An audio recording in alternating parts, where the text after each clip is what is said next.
तो आइए दोस्तों, आज हम एक्सरसाइज 9.1 चैप्टर 9 का कुछ क्वेश्चंस ऊंचाई और दूरी का यहाँ पे आप लोगों को कुछ इम्पॉर्टेंट क्वेश्चंस यहाँ पे सॉल्व कराएंगे। 1, 2, 3 तक क्वेश्चंस यहाँ पे हमने सॉल्व कर दिया था और नेक्स्ट आप 4 क्वेश्चंस से स्टार्ट करेंगे और जल्दी जल्दी फटाफट इसको कराते हैं, जो कि ऊंचाई दूरी का जो कॉन्सेप्ट है वो क्लियर करेंगे और बहुत आसान मेथड से आपको ये क्वेश्चंस करवाया जाएगा और जो कि आपको आसानी से समझ में आ जाएंगे प्यारे बच्चों।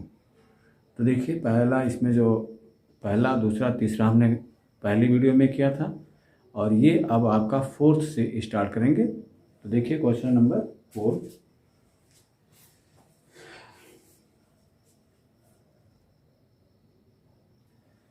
देखिए इसमें प्यारे बच्चों दिया हुआ है, भूमि के एक बिंदु से जो मीनार के पाद बिंदु से 30 मीटर की दूरी पर है, मीनार के शिखर का उन्नयन कोण 30 डिग्री, मीनार की ऊंचाई ज्ञात कीजिए।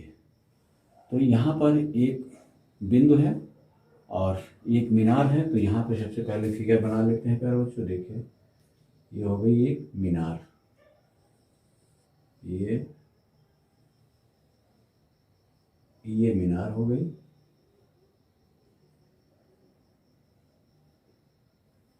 मीनार ये हो गया ABC, जिसमें एंगल आपको दिया हुआ है 30 डिग्री और मीनार के फुट बिंदु मतलब उसके जड़ से 30 मीटर की दूरी पर है। तो यहाँ से ये कितना 30 मीटर, 30 मीटर की दूरी पर, ठीक है। तो हमें यहाँ फाइंड करना है मीनार की ऊंचाई। तो यहाँ पे देखिए, हम मीनार की ऊंचाई निकालना है।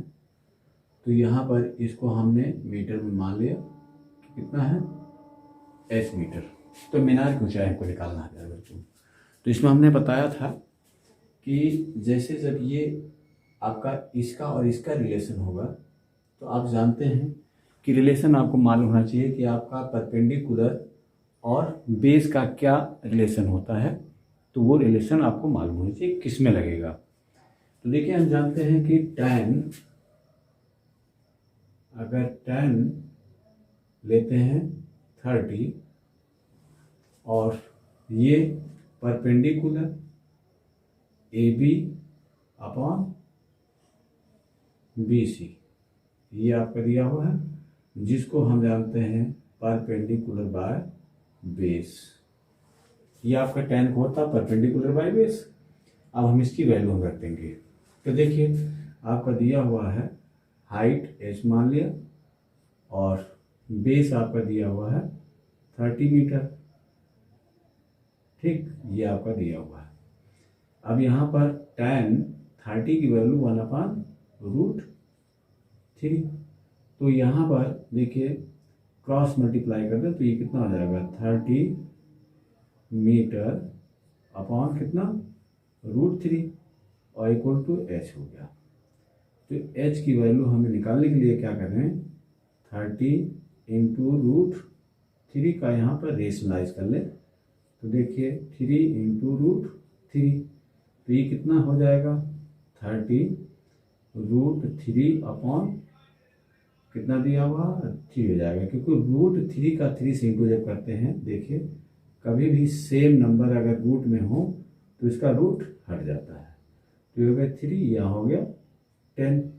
तो यहाँ पर h इक्वल टू 10√3 मीटर आपका हो गया। तो ये आपका आंसर हो गया। तो देखिए कोई दिक्कत नहीं है, आपका क्वेश्चन बहुत आराम से हो गया। बस इसका रिलेशन आपको याद होना चाहिए कि अगर परपेंडिकुलर बाय बेस होगा तो हमारा tan आएगा और जो एंगल दिया होगा ये हम आराम से वैल्यू रख करके इसकी वैल्यू हमें मालूम होना चाहिए। आराम से आपका आसान से क्वेश्चन हो जाएगा प्यारे बच्चों। तो नेक्स्ट क्वेश्चन आप देखिए और आप लोग कॉपी पेन और लेकर बैठें और अच्छी तरह से इसको देखिए, ध्यान दीजिए, फिर क्वेश्चन में कोई दिक्कत नहीं, बहुत आसानी से आप हर क्वेश्चन को आराम से कर लेंगे। तो बहुत ही आसान मेथड से हम यहाँ बता रहे हैं, तो देखिए बहुत आसानी से हो जाएगा। क्वेश्चन नंबर 5 देखिए, दिया हुआ है कि भूमि से 60 मीटर की ऊंचाई पर एक पतंग उड़ रही है। पतंग में लगी डोर को अस्थायी रूप से भूमि के एक बिंदु से बांध दिया गया है। भूमि के साथ डोरी का झुकाव कितना है? 60 डिग्री। ये या मान कर कि डोरी में कोई ढील नहीं है। डोरी की लंबाई ज्ञात कीजिए। तो डोरी की लंबाई ज्ञात करना है, तो देखिए किस तरह से पतंग उड़ रही होगी। मान लीजिए यहाँ पर इस पॉइंट पे ए पर कोई पतंग यहाँ से बंधी हुई है, तो इस तरह से पतंग उड़ रही होगी।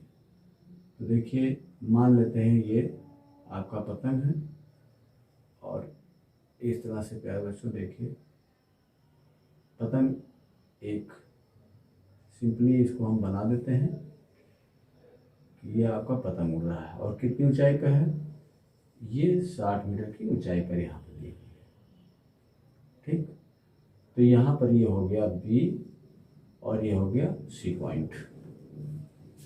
तो 60 मीटर की ऊंचाई पर उड़ रहा है, तो 60 मीटर यहाँ पे हमने लिख दिया। ऊंचाई तो आपकी मालूम हो गई। हमें इसमें निकालनी है एक डोर की लंबाई, इसको एल मीटर मान लेते हैं। कितना? एल मीटर मान लिया। तो यहाँ पर देखिए हमें एंगल भी आपको दिया हुआ है। एंगल दिया हुआ 60, कितने का? 60 डिग्री का झुकाव है यहाँ पर। तो अब आपको मालूम हो गया कि यहाँ पर परपेंडिकुलर और हाइपोटेन्यूज का किसका रिलेशन होता है। हमने बताया है कि परपेंडिकुलर और हाइपोटेन्यूज का रिलेशन आपको मालूम होना चाहिए। तो और आप सभी लोग को मालूम होगा कि ये क्या होता है, मतलब साइन क्या होता है? Perpendicular by hypotenuse. ठीक, तो इस तरह से आप लोगों को अच्छी तरह से मालूम होना चाहिए प्यारे बच्चों। तो देखिए, तो साइन का यहाँ पे P बाई एच यहाँ पर लगा देंगे। तो देखिए ये हो गया साइन 60 इक्वल टू यहाँ पर BC अपॉन AC, ये लगाया, जो कि आपका परपेंडिकुलर बाय हाइपोटेन्यूज होता है। अब आपको मालूम है, देख लीजिए यहाँ पे ये 60 दिया हुआ है, एल आपकी AC हो गई, एंगल आपका दिया हुआ है, हमने वैल्यू पुट कर ली है। तो यहाँ पर देखिए साइन 60 इक्वल टू P आपका दिया हुआ 60 मीटर, और ये L आपकी दी हुई है यहाँ पर। तो साइन 60 की वैल्यू ये आपको याद होनी चाहिए, कितना है? √3/2 होता है, ये हमने रख दिया। और यहाँ पे 60 मीटर आपका हो गया। तो यहाँ पर देखिए L हो गया, क्रॉस मल्टीप्लाई कर लें तो L को हम इधर लेके आए और इसको इधर भाग कर लेंगे। तो देखिए सबसे पहले अपन भाग करने के लिए देखिए L हो गया और ये हो गया 60 मीटर। अब यहाँ पर L हमको फाइंड करना है, तो लिख देंगे 60 मीटर अपॉन, देखिए जब इसका इधर डिवीजन करेंगे तो 2 ऊपर जाएगा और √3 आपका नीचे हो गया। तो यहाँ पे प्यारे बच्चों इसको हम रेशनलाइज करेंगे, तो पहला नंबर इससे इंटू कर लें तो कितना हो जाएगा? 120 मीटर हो गया। और इस जगह पर तो देखिए √3 हो गया। यहाँ पर हम रेशनलाइज कर लेते हैं, जिसको हम कहते हैं परिमेय। तो अब देखिए ये हो जाएगा 120 मीटर और √3 का इंटू यहाँ पे हम कर देंगे। देखिए √3 ये हो जाएगा, रूट अभी हमने बताया था कि जब √3 का √3 से करते हैं तो केवल 3 आ जाता है। तो ये आपका 3 हो गया, 3 4 जा 120। तो अब यहाँ पर देखिए 40 √3 मीटर आपका वैल्यू फाइंड हो गया। तो L की लंबाई आपकी कितनी हो गई? इतना, यह आपका आंसर हो गया। अच्छा, यहाँ पे अगर √3 की वैल्यू दी होती 1.7 3.2 तो हम इसकी वैल्यू रख देते, लेकिन यहाँ पे आपको इसकी वैल्यू नहीं दी है प्यारे बच्चों, तो हम यहाँ पर नहीं रखना है, जितना आपको दिया है वो वैल्यू उतना ही का आपका आंसर होने चाहिए। तो इस तरह से आप लोग इस क्वेश्चंस को आप नोट कर लें और देखें नेक्स्ट क्वेश्चंस। दोस्तों यहाँ पर क्वेश्चंस आपका दिया हुआ है 1.5 मीटर लंबा एक लड़का 30 मीटर ऊंचे एक भवन से कुछ दूरी पर खड़ा है। जब वह ऊंचे भवन की ओर जाता है तब उसकी आंख से भवन के शिखर का उन्नयन कोण 30 से 60 हो जाता है। बताइए कि वह भवन की ओर कितनी दूर तक चलकर गया। तो देखिए मान लेते हैं कि यहाँ पर ये भवन हो गया और यहाँ पर एक बच्चा कितना 1.5 मीटर का बच्चा ये यहाँ से खड़ा होकर देखता है। तो इसको यहाँ से हम मिला देते हैं, तब यहाँ से हम देखें तो ज़्यादा अच्छा रहेगा, क्योंकि ऊंचाई ये दी हुई है तो इतना ऊंचा आपका है और ये पूरी ऊंचाई कितनी दी है, यहाँ पर 30 मीटर दिया हुआ है। ठीक, तो ये मान लेते हैं कि वो ए पॉइंट पर खड़ा हुआ था, बाद में कहाँ पहुँच गया, बी पॉइंट पर।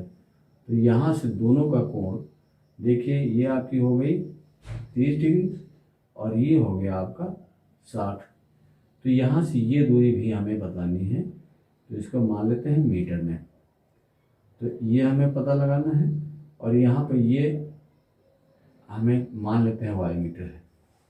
तो यहाँ पर देखिए ये पूरी ऊंचाई उसकी कितनी दी हुई है, 30 मीटर। तो ये पॉइंट हम मान लेते हैं क्या दिया हुआ, सी, और ये हो गया डी। फिगर उतना ही था, बस थोड़ा सा यहाँ पर आपको ध्यान रखना है कि इसमें हम 1.5 मीटर माइनस कर लेंगे तो ये दूरी आपको मालूम हो जाएगी। यहाँ से ये दूरी जो दी गई ये ऊंचाई आपकी मालूम होगी, तो उसके अकॉर्डिंग हम निकालेंगे। तो बताइए कि वह भवन की ओर कितनी दूर तक चल कर गया। तो यहाँ पर हमें देखिए माना कि लड़का जो है लड़का x मीटर आगे की तरफ जाता है। ठीक, तो देखिए मान लीजिए कि यहाँ से वो बी तक x मीटर दूरी तक गया, तब वहाँ पे 60 डिग्री का एंगल बन गया। तो अब यहाँ पर देखिए हम लेते हैं, सबसे पहले मान लीजिए कि हम ले लें पूरा एंगल।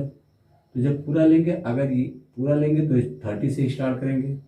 तो यहाँ पर 30 से लेंगे तो हमें x प्लस वाई दोनों हो जाएगा बेस और ये परपेंडिकुलर।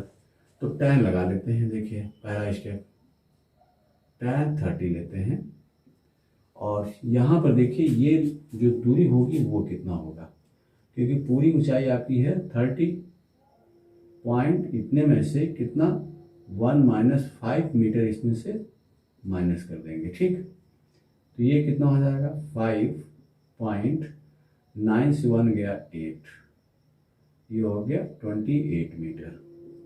तो हमें ये ऊंचाई कितनी मालूम हो गई, देखिए 28.5, ये हमारी ऊंचाई ये मालूम हो गई। अब यहाँ पर ये हम लगा देते हैं। तो देखिए tan परपेंडिकुलर बाय बेस, तो P बाय B लिख देते हैं। तो P आपका दिया है 28.5 मीटर और बेस आपकी कितनी हो जाएगी x प्लस वाई। तो यहाँ पे प्यारे बच्चों देखिए ये जो आपकी दी गई है, हमने यहाँ पे बच्चे की जो ऊंचाई थी वो हमने माइनस कर दिया है। ठीक है, तो माइनस करने के बाद हमें ये मालूम, क्योंकि बच्चे की हाइट 1.5 थी तो इसलिए हमने इसको माइनस कर दिया। तो अब इसकी हाइट एक्चुअल में इतनी हो गई। तो देखिए यहाँ पर tan 30 की 1/, कितनी हो जाएगी, √3 हो जाएगी प्यारे बच्चों। और यहाँ पर ये हो गया 28.5 metre upon x plus y, cross multiply कर लेते हैं। देखिए क्रॉस मल्टीप्लाई कर लेंगे तो x प्लस वाई, इसको हम इधर और इसको इधर कर लेते हैं तो 28.5 √3 हो गया। ये पहला क्वेश्चन मान लेते हैं। अब दूसरा देखिए, हम लेते हैं tan 60 ले लेते हैं। tan 60 इक्वल टू, आप फिर देखिए परपेंडिकुलर बाय बेस लेंगे तो हम यहाँ तक लेंगे, क्योंकि 60 आ गए तो परपेंडिकुलर बाय यहीं तक जाएंगे तो ये हो जाएगा आपका p बाय b। तो देखिए p यहाँ पे, ये तो आपको वही रह जाएगा इतना मीटर, और यहाँ पर ये हो गया आपका y, ठीक, इतना निकल जाएगा। तो ये वैल्यू हमने यहाँ पे पुट कर ली। अब देखिए tan 60 की कितनी होती है, √3 हो जाएगी। 28.5 बाय कितना हो गया y, तो इसको देखिए क्रॉस मल्टीप्लाई कर दें तो यहाँ पर ये हो जाएगा y, और इसको हम इधर डिवीजन कर देंगे तो 28.5 बाय कितना हो गया √3। ये हमारा हो गया दूसरा इक्वेशन। अब हमें वैल्यू फाइंड करनी है, इसमें x की वैल्यू निकालनी है, तो y की वैल्यू हमें जो मिल गई है यहाँ पर वैल्यू पुट कर लें तो आराम से क्वेश्चन हो जाएगा। तो लिखेंगे कि value of y putting in equation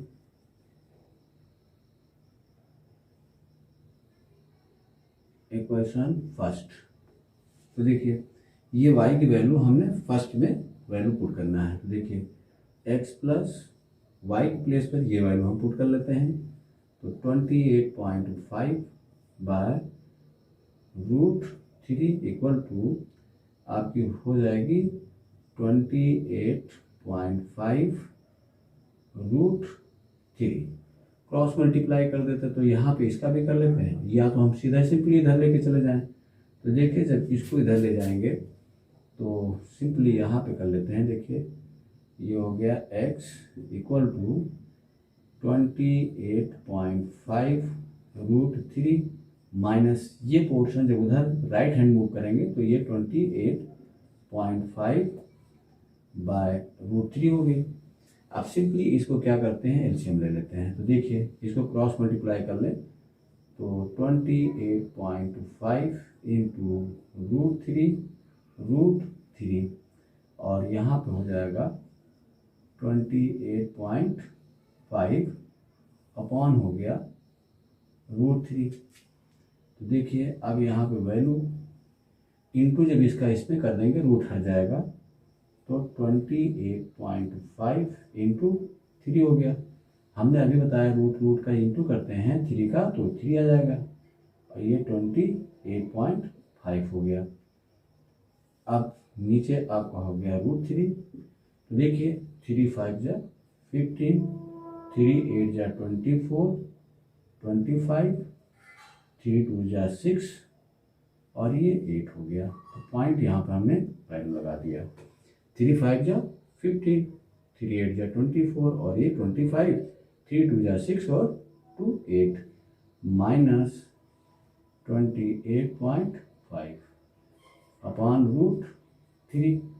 तो देखिए माइनस कर लीजिए तो यहाँ पे कितना हो गया 0 और 15 से 8 गया 7 और 7 से 2 गया 5 और अपॉन √3 हो गया।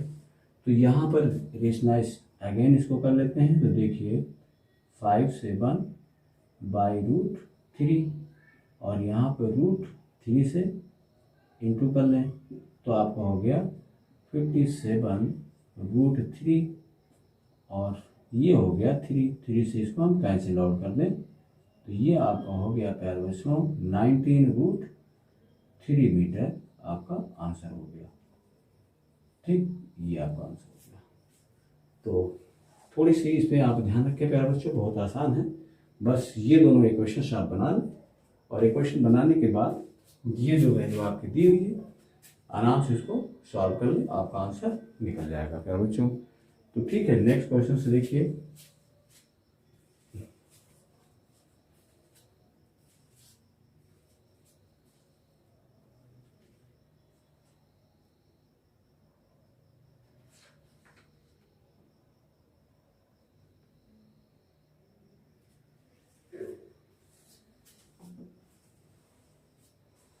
तो इसको इरेज कर देते हैं प्यारे बच्चों। नेक्स्ट क्वेश्चन देखिए।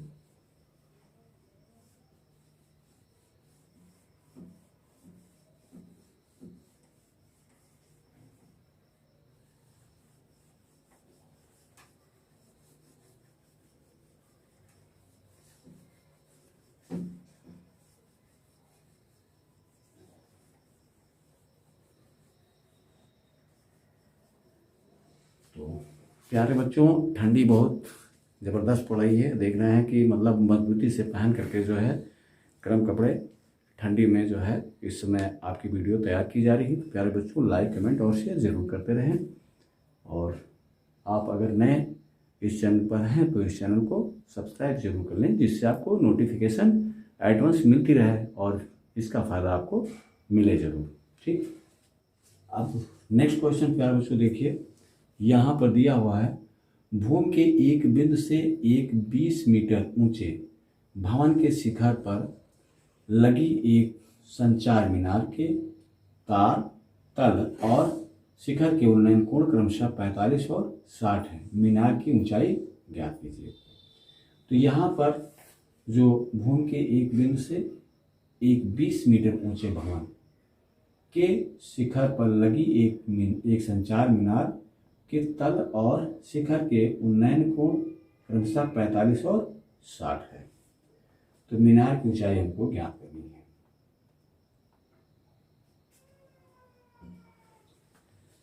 तो यहाँ पर देख लीजिए प्यारे बच्चों, ये आपका मान लीजिए कि यहाँ पर एक भवन है। जैसे ये मान लीजिए एक छोटा सा, इसको हमने ऐसे बना दिया, इस पर एक मीनार लगी हुई और इस पर जो है शिखर पर लगी एक संचार मीनार के तल और शिखर के उन्नयन कोण। तो देखिए यहाँ पर, और यहाँ से ये हमने बना दिया ये पॉइंट तक। तो इसके शिखर और फुट पॉइंट का है ना। तो भवन के शिखर पर लगी एक संचार मीनार के तल और शिखर के उन्नयन कोण कितने दिए हैं? ये आपका दिया है 45 है, और यहाँ पर ये आपका कितना होगा 60 दिया हुआ है बच्चों। तो देखिए यहाँ से ये एंगल आपका 45 है। जैसे जैसे इसको हम ऊपर बढ़ाते जाएंगे तो एंगल बड़ा होता जाएगा। तो ये आपका 60 डिग्री हो गया। ठीक, ये हो गया 60। तो यहाँ पर हम ले लेते हैं ए, और यहाँ पर ये मान लेते हैं जैसे ये दिया हुआ है बी, सी और डी। तो यहाँ पर हमें इसकी ऊंचाई फाइंड करनी है, और भवन की ऊंचाई तो आपको दी गई है। देखिए ये कितना है 20 मीटर। ठीक, तो ये इसको भी हम मान लेते हैं 20 मीटर। तो यहाँ पे सबसे पहले देखिए हम मान लेते हैं क्वेश्चन नंबर, यार बच्चों क्वेश्चन शायद मैंने पीछे लिखा नहीं है, ध्यान रखिएगा, 7 क्वेश्चन है। तो देखिए यहाँ पर माना भवन की ऊंचाई h मीटर है। ठीक, तो हमें यहाँ पर इस मीनार की ऊंचाई फाइंड करनी है प्यारे बच्चों। तो यहाँ पर ध्यान दीजिए, क्योंकि अगर हम ये 45 लेते हैं तो परपेंडिकुलर बाई हाइपोटेन्यूज, मतलब इन दोनों में रिलेशन होगा, इसमें और इसमें। तो यहाँ पे देखिए कुछ हम मान लेते हैं, जैसे मान लो कि x है, ये x मीटर ले लेते हैं, क्योंकि जब ये मालूम होगा तभी हम धीरे धीरे करके निकाल पाएंगे। तो देखिए सबसे पहले यहाँ पर अगर इनमें रिलेशन लेते हैं तो परपेंडिकुलर बाई बेस। ठीक, और इसके बाद फिर हम क्या करेंगे, पूरे पे ले लेंगे 60 निकालेंगे। तो तो यहाँ पे देखिए सबसे पहले हम tan में रिलेशन बना लेते हैं। tan आपकी 45 और यहाँ पर BC आपकी जो दी गई है वो कितना दिया हुआ है वो हम लिख देंगे, और यहाँ पर AB। तो tan आपका 45 जो डिग्री होता है वो परपेंडिकुलर बाय बेस हो गया, वैल्यू रखते हैं। तो यहाँ पे देखिए BC या परपेंडिकुलर आपके 20 मीटर दिया हुआ है, और यहाँ पर ये आपका x मीटर हो गया। ठीक, अब यहाँ पे इसकी वैल्यू हमारी कितनी होती है, tan 45 की जो होती है वो 1 होती है। ये हमने लिखा, यहाँ पर 20 metre equal to x metre. तो आप देखिए क्रॉस मल्टीप्लाई कर लिया तो ये हो गया 20 मीटर, x की वैल्यू फाइंड हो गई। अब हम क्या करते हैं, हम लेंगे पूरा, और यहाँ पर ये आपका क्योंकि 60 लेंगे तो अगर पूरे लेंगे ये तो ये हमको मालूम हुआ है और ये हमको पहले से मालूम है, तो पूरा अगर मालूम हो जाएगा तो उसमें से 20 माइनस कर देंगे, हमारा आंसर आ जाएगा। तो देखिए फिर यहाँ पर tan रिलेशन जो होगा tan 60, तो कितना हो गया, देखिए अब यहाँ पर tan 60 लेंगे तो पूरा परपेंडिकुलर बाय बेस, तो यहाँ पे कितना h प्लस 20 और यहाँ पर x हमने ले लिया। तो अब यहाँ पर tan 60 की वैल्यू हम लिख देंगे, पहले तो यहाँ पे जो वैल्यू दी है वो हमने लिख दिया, और ये हो गया x। tan 60 वैल्यू आप जानते हैं कितना होता है, √3 होता है, और यहाँ पर h 20/x हो गया। अब यहाँ पे क्रॉस मल्टीप्लाई कर देते हैं तो ये कितना हो जाएगा, √3x equal to h plus 20 हो गया। ये मान लेते हैं हमारा ये पहला था और ये दूसरा इक्वेशन। ठीक, अब इक्वेशन x का यहाँ पे देखिए हम लिख देते हैं, यहाँ पर x का मान समीकरण 2 में रखने पर, देखिए यहाँ पर, तो यहाँ पर देखिए 2 में रखेंगे तो √3x प्लेस पर कितना लिख देंगे, आपकी वैल्यू दी गई है तो ये हो जाएगा 20, और इधर आपका दिया हुआ है h प्लस 20। अब इसको हम अगर इधर ले आते हैं तो देखिए ये 20 √3 माइनस 20 इक्वल टू h हो गया। तो h इक्वल टू आपका हो जाएगा 20, यहाँ से कॉमन कर लीजिए तो कितना हो जाएगा, 20 कॉमन कर लिया, बचा √3 माइनस 1, तो ये आपका आंसर हो गया। और यहाँ पर कभी कभी प्यारे बच्चों ये वैल्यू आपको दी होती है, हमने पहले बताया कि √3 की वैल्यू हमारी जो होती है वो कितनी होती है, 1.73। तो अगर इतना दिया हो तो यहाँ पर रख करके तब उसको सॉल्व करेंगे, लेकिन हमको यहाँ पर दिया नहीं है। अगर दिया होता तो हम उसकी वैल्यू रख करके तब वैल्यू फाइंड करते हैं, तो हमारा इसका आंसर रूट नहीं आता और आंसर हमारा निकल आता है, लेकिन यहाँ पर रूट की वैल्यू नहीं दी गई है। तो आप लोग भी इस तरह से